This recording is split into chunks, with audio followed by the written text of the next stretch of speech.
Ministry of defence national service expansion क़तर ने vacancies का announcement किया है। किसके लिए अनाउंसमेंट किया है? एक्सपैट्रिएट्स के लिए अनाउंसमेंट किया है और क़तर नेशनल्स के लिए अनाउंसमेंट किया है। तो जो है बहुत अच्छा मौका है एक्सपैट्स के लिए, स्पेशली एक्सपैट्रिएट्स। तो दोस्तों डिटेल्स की तरफ जाएंगे। मिनिस्ट्री ऑफ डिफेंस यानी कि जब जॉब मिलेगी तो क़तर आर्म्ड फोर्सेस में जो है जॉब मिल सकती है, क़तर की मिलिट्री में जो है जॉब मिल सकती है। तो जो है हाल ही में जो है ये अनाउंसमेंट हुआ है। तो दोस्तों बहुत अच्छा मौका है, गंवाना नहीं, बहुत बेस्ट अपॉर्चुनिटी है। तो चलिए डिटेल्स की तरफ चलेंगे। फिर एक्सपर्ट्स के लिए और क़तर नेशनल्स के लिए जो है ये वैकेंसीज अनाउंस किए गए हैं। तो दोस्तों एक्सपर्ट्स का मतलब क्या है? एक्सपैट्रिएट्स का मतलब क्या है? एक्सपैट्रिएट्स का मतलब वो है जो आउटसाइडर, जो दूसरी कंट्री के लोग जो क़तर में काम करते हैं। यानी कि एग्ज़ाम्पल इंडिया है, पाकिस्तान है, बांग्लादेश है, नेपाल है और भी कई सारे अफ्रीकन ममालिक है, युगांडा है, गैम्बिया है, गाना है, जितने भी हैं पूरे लोग एक्सपैट्स कहलाते हैं। तो एक्सपैट्रिएट्स का मतलब वो लोग जो बाहर से आकर क़तर में काम कर रहे हैं। इनके लिए भी ये वैकेंसीज का अनाउंसमेंट किया गया है। लेकिन रूल्स क्या है देखेंगे। एक तो क़तर नेशनल्स वो है जो क़तर के पैदाइशी लोग हैं, उन्हें क़तर नेशनल्स कहते हैं, उनके लिए भी ये वैकेंसीज है। एक्सपर्ट्स के लिए कैसा है? एक्सपर्ट्स के लिए ये रूल रखा गया है कि क़तर में पैदा होना चाहिए। तो मिसाल के तौर पर एक क़तर में पैदा हुआ कोई लड़का, एक 5 ईयर्स या 3 ईयर्स उधर ही रह के फिर बाद में फिर अपनी कंट्री को जाके एजुकेशन कंप्लीट करके फिर क़तर आया, तो वो एलिजिबल है। ये कंडीशन में एक्सपैट्रिएट्स एलिजिबल है। मिसाल के तौर पर उधर पैदा होना है, बाद में फिर एजुकेशन आप कोई भी कंट्री में ले और फिर क़तर में आके जो रहो, कोई बात नहीं, एलिजिबल है। क़तर में पैदा होना चाहिए, ये एक है। तो दोस्तों क़तर बार्न होना चाहिए। दूसरा कंडीशन आके 18 साल उसकी उम्र होना चाहिए। 18 साल अप्लाई करने एप्लीकेंट्स की उम्र 18 साल के ऊपर होना चाहिए। तीसरा आके क़तर आईडी एक्टिव होना चाहिए, यानी कि क़तर आईडी जो है वैलिडिटी में रहना चाहिए। यानी कि क़तर आईडी लेके तो अभी से लेकर 3-4 महीने तक जो है और उसका वैलिडिटी होना चाहिए। ऐसा ना हो कि आईडी 2 दिन में एक्सपायर हो रही है और आप अप्लाई कर रहे हैं, ऐसा नहीं चलेगा। कंपलसरी आईडी जो है एक्टिव और वैलिड होना चाहिए, क़तर आईडी। उसके बाद आके क्या कंडीशंस हैं? फिजिकली फिट होना चाहिए, यानी कि हैंडीकैप नहीं होना चाहिए। फिजिकली फिट यानी कि वॉकिंग, रनिंग, एवरीथिंग, हर चीज़ में परफेक्ट होना चाहिए।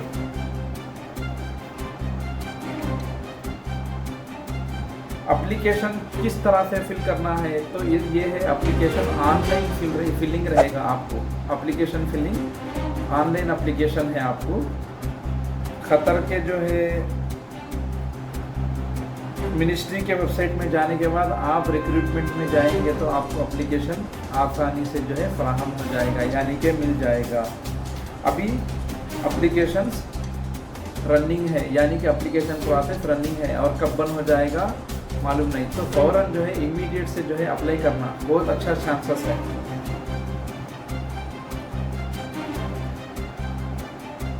सर्विस ड्यूरेशन एंड बेनिफिट्स अगर देखा जाए तो जब एक मरतबा आप पहली मरतबा ज्वाइन होते हैं तो 5 ईयर्स का जो है सर्विस कॉन्ट्रैक्ट आपको मिलेगा। 5 साल का सर्विस कॉन्ट्रैक्ट। 5 साल सर्विस कॉन्ट्रैक्ट आप कंप्लीट करने के बाद आपको क़तर की नेशनलिटी दे दी जाएगी, यानी कि परमानेंट रेसिडेंसी जो है आपको अलॉटमेंट कर दी जाएगी।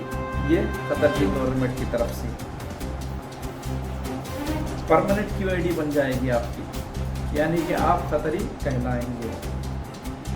और अगर अब डॉक्यूमेंट्स की तरफ अगर देखा जाए तो क्या क्या डॉक्यूमेंट्स चाहिए, तो सबसे पहले आएंगे एक्सपैट्स के लिए। एक्सपैट्रिएट्स के लिए क्या डॉक्यूमेंट चाहिए? तो उनके लिए चाहिए अप्लाई करने के लिए QID एक्टिव होना चाहिए। QID पासपोर्ट वैलिड पासपोर्ट होना चाहिए, यानी कि वैलिड पासपोर्ट मीन्स पासपोर्ट का वैलिडिटी अभी आज अप्लाई करें आप, जून के महीने में अप्लाई कर रहे हैं, आज की जो तारीख है जून के महीने की, जो आज का जो डेट है मैं ऑलरेडी जो है स्क्रीन पे मेंशन करूँ, मेरे आज के डेट से अगर आप अप्लाई करें तो 6 मंथ्स और भी जो है वैलिडिटी इसकी रिमेन होना चाहिए, उसे वैलिड पासपोर्ट कहते हैं। और बर्थ सर्टिफिकेट चाहिए, बर्थ सर्टिफिकेट जो कतर में पैदा हुए जैसा, कतर की हॉस्पिटल में पैदा हुए जैसा, यानी कि अहमद हॉस्पिटल है और भी कई हॉस्पिटल्स है, तो जो है उधर की, यानी तो PHC प्राइमरी हेल्थ सेंटर से, प्राइमरी हेल्थ केयर कॉरपोरेशन में पैदा हुए, जो भी है उसका बर्थ सर्टिफिकेट चाहिए।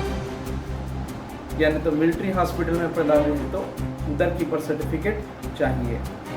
एक्सपैट्रिएट्स के लिए ये डॉक्यूमेंट्स चाहिए।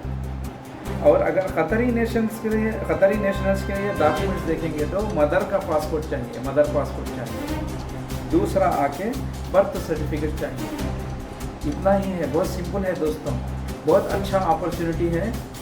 Qatar ministry of defence national service expansion, Qatar armed forces यानी कि आर्मी में, मिलिट्री में ज्वाइन होने के लिए सैलरी आके 7000 कतरी रियाल जो है सैलरी रहेगी स्टार्टिंग एक्सपर्ट्स के लिए।